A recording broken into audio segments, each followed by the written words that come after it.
آج کے دور میں اگر قرآن ماخذ ہے وہ تو ہے، اس کے علاوہ جو نبی علیہ الصلوۃ والسلام کی ذات ہے، جو قرآن میں کہا گیا ہے کہ نبی علیہ الصلوۃ والسلام نے اس کی انٹرپریٹیشن کی ہے، اس کی کامنٹری کی ہے، اس کو ایکسپلین کیا ہے، جو اللہ کے ذمہ تھا بذریعہ نبی علیہ الصلوۃ والسلام نے وہ کام کیے ہیں، اس کی شرح وضاحت کی ہے۔ تو آج کے دور میں جب نبی علیہ الصلوۃ والسلام کی ذات مبارک ہمارے سامنے موجود نہیں ہے، تو وہ ادر دین قرآن کیا ہے سورس جس سے ہم اس کی جو نبی علیہ الصلوۃ والسلام نے شرح وضاحت کی ہے اس تک پہنچ سکیں؟ قرآن سورس نہیں ہے میرے نزدیک، پیغمبر کی ذات سورس ہے، یہی بات ہمارے استاد نے لکھی ہے۔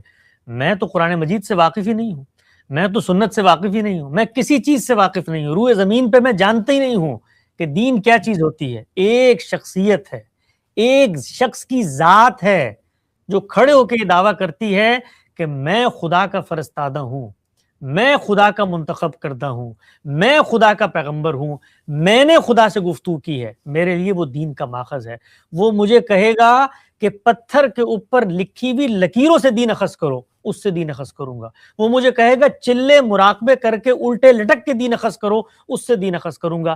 یہ اس کی حیثیت ہے، یہ اس کا مقام اور مرتبہ ہے، یہ وہ ذات ہے، وہ بتائے گی کیا چیز دین کا سورس بنے گا، کیا چیز دین کا سورس نہیں بنے گی۔ ہمارے ہاں یہ بحث یہاں سے شروع ہی نہیں ہوتی کہ ہم کہتے ہیں قرآن مجید دین کا سورس ہے۔ بھائی میں تو واقف ہی نہیں ہوں قرآن مجید کیا چیز ہے، میں تو سنت سے بھی واقف نہیں ہوں، میں ایک شخصیت سے واقف ہوں، محمد رسول اللہ صلی اللہ علیہ وسلم، ان پر ایمان لاتا ہوں، ان کی ذات والا صفات کو مانتا ہوں، ان کی پیروی اور ان کے حکم کے سامنے سر جھکانے کو اپنے ایمان کی بنیاد قرار دیتا ہوں۔ وہ بتائیں گے مجھے، جو بتائیں گے وہ دین ہوگا۔ وہ مجھے یہ کہیں گے کہ آدھا قرآن میں ہے، آدھا اجماع امت میں ہے، آدھا عقل میں ہے، اس طرح اخذ کروں گا۔ وہ کہیں گے میں بتا رہا ہوں جو دین ہے، میں تو قرآن کو ان کے حوالے سے جانتا ہوں۔ تو یہ پوری کی پوری بحث بالکل غلط ترتیب سے کی جاتی ہے۔ ہم کسی چیز سے واقف نہیں ہیں سوائے محمد رسول اللہ صلی اللہ علیہ وسلم کے۔ انہوں نے جو چیز دی بطور دین کے، کیا چیز دی؟ تو اس کا جواب یہ ہے کہ انہوں نے دو چیزیں دی۔ ایک چیز جو انہوں نے دی وہ قرآن مجید ہے، کوئی اس پر اختلاف نہیں ہے۔ 1400 سال میں پوری امت متفق ہے، مسلمانوں کا اجماع اور تواتر ہے کہ جو کچھ پیغمبر کے پاس سے انیشیٹ ہوا، اسی قطعیت، اسی یقین، اسی اذعان کے ساتھ میں کہتا ہوں میرے ہاتھ میں پہنچ گیا، یہ انہوں نے دیا ہے۔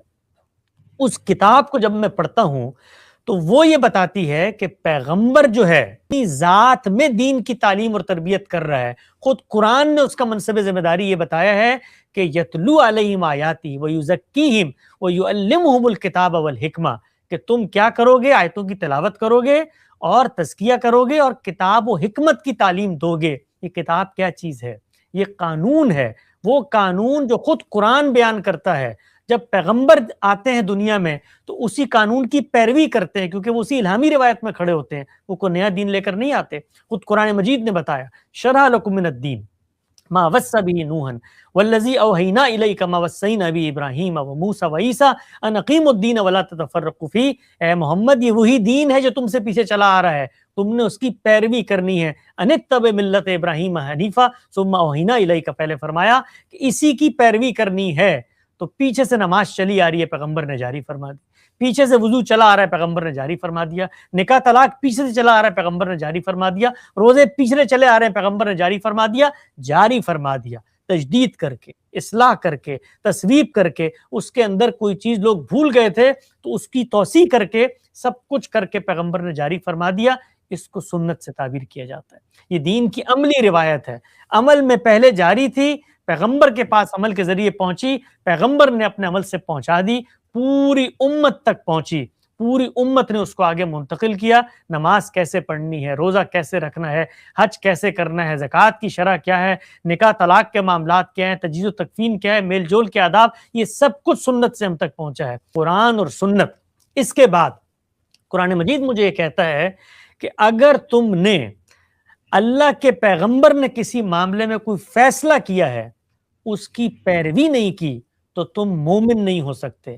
آپ مجھے آ کر بتاتے ہیں کہ فلاں بن فلاں بن فلاں بن فلاں نے پیغمبر سے یہ سنا تھا کہ انہوں نے ایک معاملے کے اندر یہ فیصلہ کیا ہے۔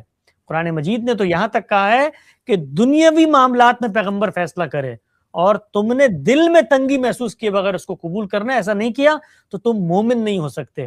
تو مجھے کوئی شخص آ کر یہ بتاتا ہے کہ پیغمبر نے دین کے فلاں اصول کو سامنے رکھ کر ایک نئے اطلاق کے اوپر حکم جاری فرمایا تھا، پیغمبر نے یہ فرمایا تھا کہ بھانجی اور خالہ اور پھوپھی اور بھتیجی کو آپ نکاح میں جمع نہیں کر سکتے، پیغمبر نے مجھے یہ فرمایا تھا کہ تم گدھے نہیں کھا سکتے، پیغمبر نے مجھے یہ فرمایا تھا کہ تم عام حالات میں بھی نماز قصر کر سکتے ہو۔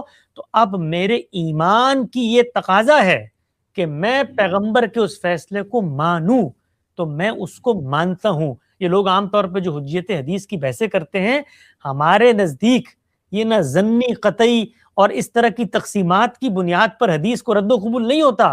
حدیث کے اندر پیغمبر کا کوئی فیصلہ مجھ تک پہنچا ہے اور میں مطمئن ہو گیا ہوں۔ مطمئن کیوں ہو گیا ہوں؟ آپ بتا رہے ہیں، آپ نے کسی کے نسبت سے بتایا ہے، پیغمبر کھڑے ہو کے فیصلہ کریں گے تو سوال کی ضرورت بھی نہیں ہے۔ میں مطمئن ہو گیا ہوں کہ پیغمبر کی بات تھی، تو سر منہ انحراف میرے ایمان کے منافی ہوگا۔ تو یہ حجیت حدیث اور حدیث کو ماننا یا انکار کرنا، یہ بحثیں ہمارے یہاں پیدا ہی نہیں ہوتی۔ ہمارے یہاں جس معاملے میں، دنیاوی معاملے میں پیغمبر اگر فیصلہ کر دیں کہ حسن الیاس جب پیدا ہو کے 20 سال کی عمر تک پہنچے گا تو وہ الٹا کنویں میں لٹک جائے گا، میرے ایمان کا تقاضا ہے کہ میں پیغمبر کی اس بات پہ عمل کروں۔ تو دین کی ہدایت تو بہت دور کی بات ہے۔ تو دین کی جو ہدایت مجھے پہنچتی ہے اخبار احاد کے ذریعے، رسالت پاک صلی اللہ علیہ وسلم کی نسبت سے، یہ جو کچھ ذخیرہ ہمارے پاس ہے، اس کی پیروی اگر میں نہیں کرتا، یہ جانتے ہوئے کہ پیغمبر کی بات ہے، میں مسلمان نہیں ہو سکتا۔